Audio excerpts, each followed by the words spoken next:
अंतःवाहक शरीर के द्वारा सेवा। अंतःवाहक का बाबा ने जो अर्थ दिया आज का, वो बहुत ही अच्छा है कि अंतःवाहक माने कि जो हमारा सूक्ष्म शरीर जैसे होता है, और वाहक माने जैसे कि जो वाहन होता है कि उससे हम 1 सेकंड में उड़ करके हम कहीं भी चले जाते हैं। जैसे गाड़ी होती है, जो वाहन होते हैं उससे हम कहीं भी उड़ान भर लेते हैं, कहीं भी चले जाते हैं। वैसे ही बाबा ने कहा कि आपका ये शरीर इतना लाइट हो जाए, इतना हल्का हो जाए कि सेकंड में आप कहीं भी जा सको। तो अंतःवाहक शरीर की अवस्था जो है, ये अंतिम अवस्था है, ये कर्मातीत अवस्था है, जो हम बच्चों को बनाने की बहुत ज़रूरत है। जैसे हम देखते थे हनुमान जी जो है ना वाहन उड़ाते हुए दौड़ मतलब कहीं भी उड़ जाते थे, तो उनको भी जो है एक पवन पुत्र हनुमान कहा जाता था। ऐसे हम बच्चों को भी अब इस समय ये अवस्था बनानी है, क्योंकि अंतिम समय पर ये अवस्था बहुत अच्छी काम करेगी, अंतःवाहक शरीर की सेवा। तो ये इसकी डिटेल्स आज हम बहुत अच्छी तरह समझेंगे आज की वाणी से, कि बाबा ने इसको कैसे क्लियर किया और हम ये अवस्था कैसे बना सकते हैं। तो आज की डेट है 11/2/71 की ये वाणी है बाबा की, और टाइटल है अंतःवाहक शरीर के द्वारा सेवा। तो बाबा ने कहा 1 सेकंड में कितने दूर से दूर जा सकते हो। पापा ने जो अवस्था बताई बच्चों को, 1 सेकंड में कितने दूर से दूर जा सकते हो, हिसाब निकाल सकते हो। 1 सेकंड में दूर जाने का अभ्यास इतना अच्छा हो कि हिसाब निकाल सकते हो। जैसे मरने के बाद आत्मा 1 सेकंड में कहाँ पहुँच जाती है, ऐसे आप भी अंतःवाहक शरीर द्वारा, अंतःवाहक शरीर जो कहते हैं उसका भावार्थ क्या है। आप लोगों का जो गायन है कि अंतःवाहक शरीर द्वारा बहुत सैर करते थे, उसका अर्थ क्या है। तो ये गायन है सिर्फ दिव्य दृष्टि वालों का नहीं, लेकिन तुम सभी का यह काम होना है। ये लोग तो अंतःवाहक शरीर का अपना अर्थ बताते, लेकिन यथार्थ अर्थ यही है कि अंत के समय की जो आप लोगों की कर्मातीत अवस्था की स्थिति है, वह जैसे वाहन होता है। अंतिम समय की जो स्थिति होगी कर्मातीत वाली, वो जैसे कि वाहन होता है, कोई ना कोई वाहन द्वारा जैसे सैर किया जाता है ना, कहाँ का कहाँ पहुँच जाते हैं। वैसे जब कर्मातीत अवस्था बन जाती है, तो ये स्थिति होने से 1 सेकंड में हम कहाँ से कहाँ पहुँच जाते हैं, पहुँच सकते हैं। इसलिए अंतःवाहक शरीर कहते हैं। वास्तव में ये अंतिम स्थिति का गायन है, और उस समय आप इस स्थूल शरीर के भान से परे रहते हो, इसलिए इनको सूक्ष्म शरीर भी कह दिया है। जैसे कहावत है ना, उड़ने वाला घोड़ा। बाबा कहते हैं जैसे कहावत आती है उड़ने वाला घोड़ा होता है, वैसे बाबा ने कहा इस समय की आप सभी के अनुभव की ये बातें हैं, जो कहानियों के रूप में बनाई हुई हैं, कि 1 सेकंड में ऑर्डर किया और यहाँ पहुँचो। माने मन के संकल्प इतने अच्छे, 1 सेकंड में हम कहाँ से कहाँ पहुँच जाते हैं। अभी हम यहाँ बैठे, जैसे कभी हम ब्राह्मण भाई बहनों से आपस में बात करते हैं, तो कह देते हैं कि अभी हम दीदी आपके पास ही तो हैं, आप हमें देखिए हम आपके पास पहुँच गए। तो माना कि हम भले वहाँ शरीर से हैं, लेकिन हमारा मन जो है पूरी तरह से उस चीज़ में इन्वॉल्व है, प्रोग्राम्स में है, बाबा के पास है, दीदी के पास है। तो ये क्या है, हमारे मन की लगन है कि भले हम इतने दूर बैठे हैं, लेकिन हम फिर भी बहुत पास में हैं। तो बाबा ने कहा ये अंतःवाहक शरीर की अवस्था होगी, तो यहाँ पहुँच जाएगा। ऐसा अपना अनुभव करते हो ना, करते जाते हो। जैसे आजकल साइंस भी स्पीड को क्यूब करने में लगी हुई है, माने बहुत ही स्पीड बढ़ा रही है। जहाँ तक हो सकता है समय कम और सफलता ज़्यादा चाहिए है। साइंस भी अपने पुरुषार्थ में लगी है, समय कम लगे और सफलता ज़्यादा मिल जाए का पुरुषार्थ कर रही है। ऐसे आप लोगों का पुरुषार्थ भी हर बात में स्पीड को बढ़ाने का चल रहा है। हर बच्चे का पुरुषार्थ अपनी स्पीड को बढ़ाने का चल रहा है।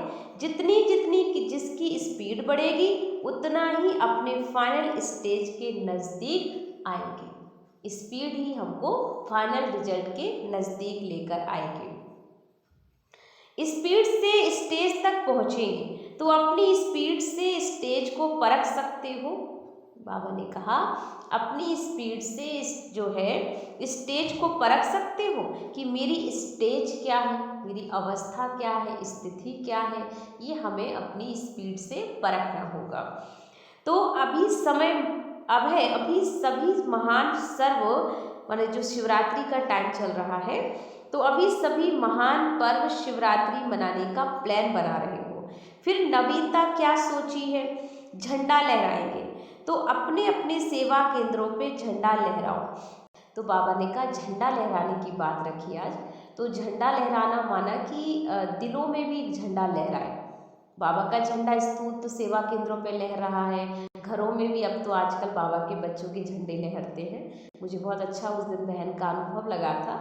उन्होंने कहा कि जब तक बाबा का मकान नहीं बनेगा तब तक झंडा नहीं लहरेगा, और जब तक झंडा नहीं लहरेगा तब तक मुझे को ना वो खुशी उत्साह नहीं रहेगा। तो ऐसे बाबा का झंडा हर बच्चा चाहता है कि हमारे घर में लहरे और सबका अपना घर हो।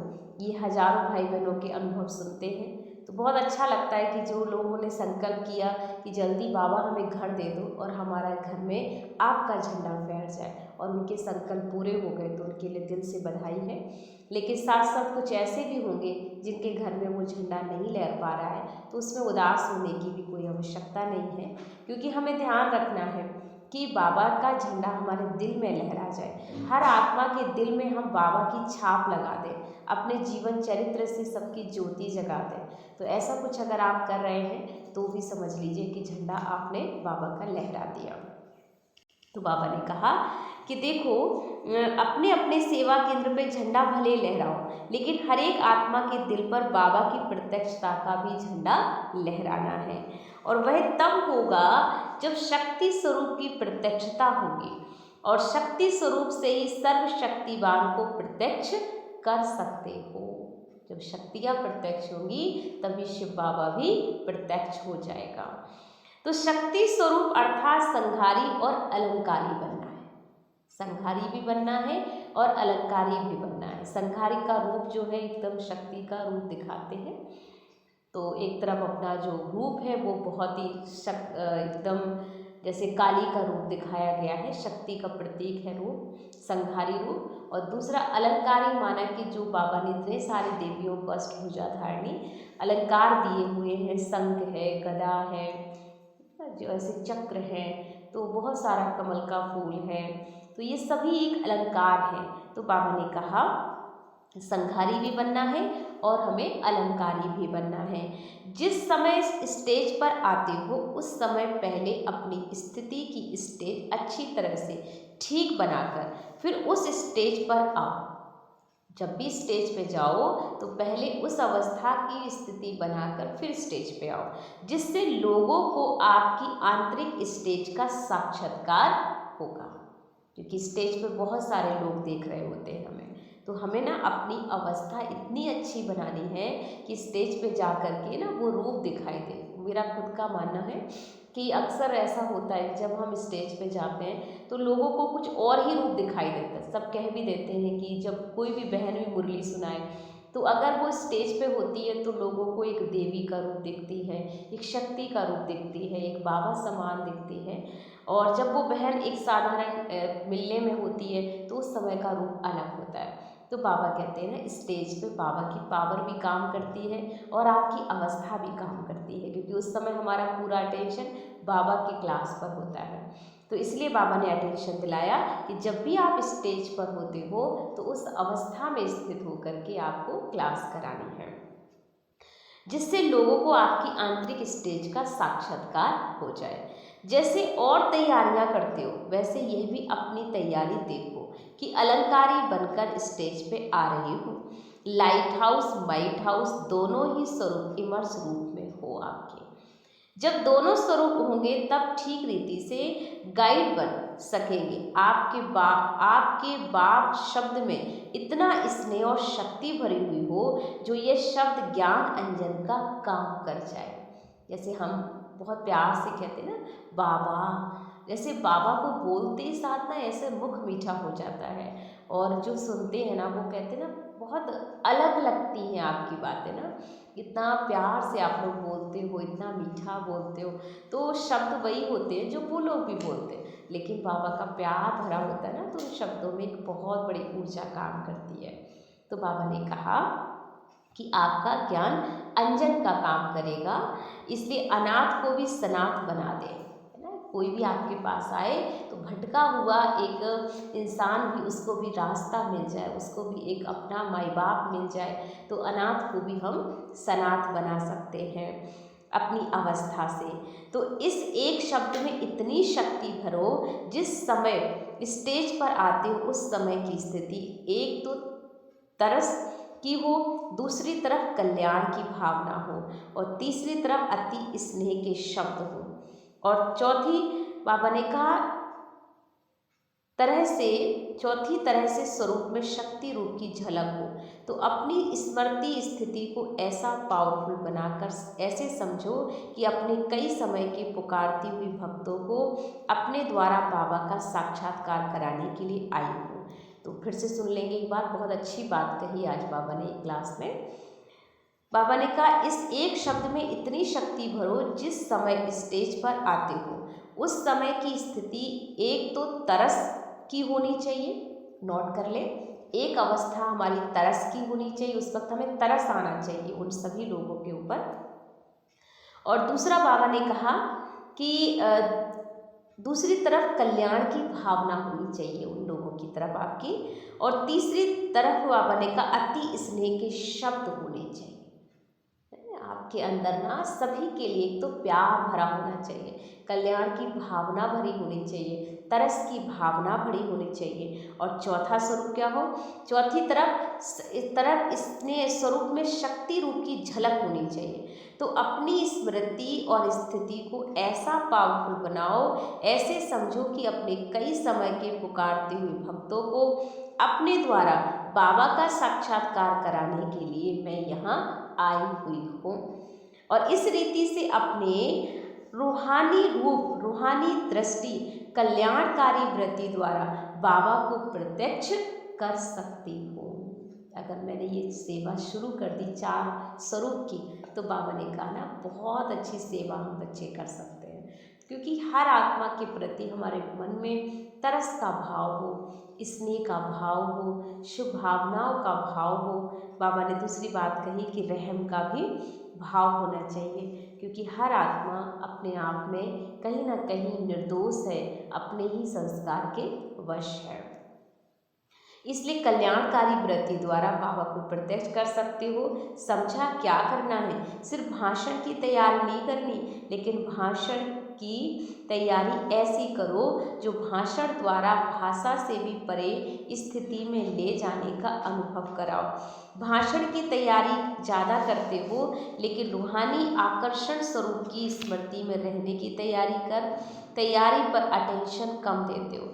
इसलिए इस बारी ज़्यादा तैयारी इस बात की करनी है कि हर एक के दिल पर बाबा के संबंध के स्नेह की छाप लगानी है।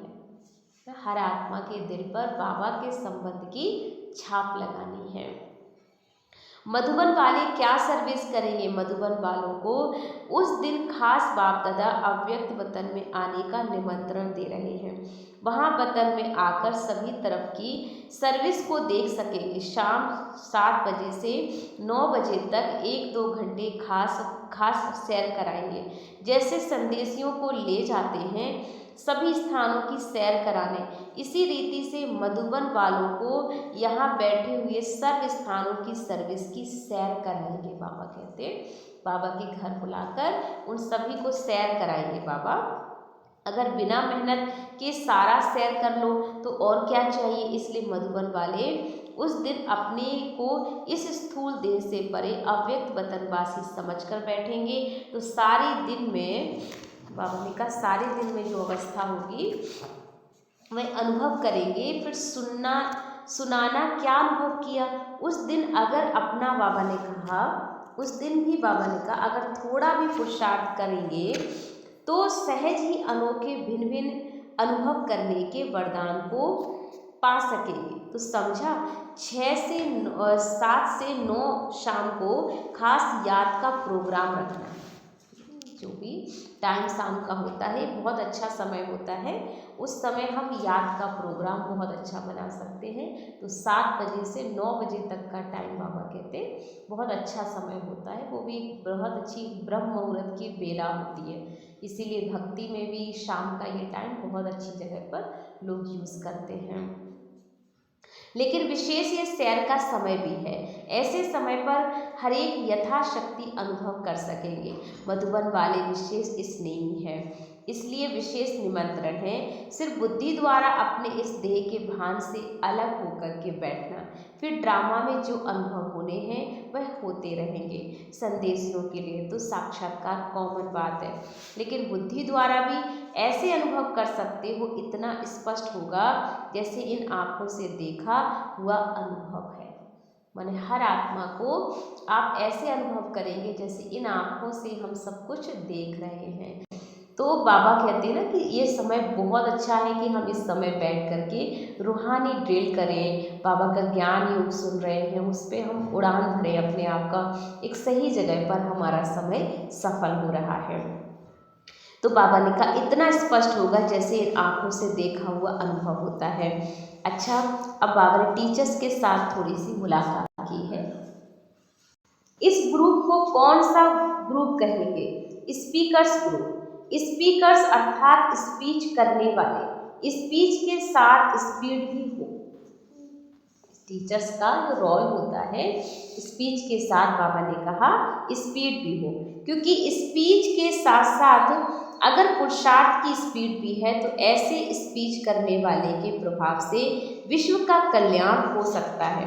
अगर स्पीड के बिना स्पीच है तो विश्व का कल्याण होना मुश्किल हो जाएगा।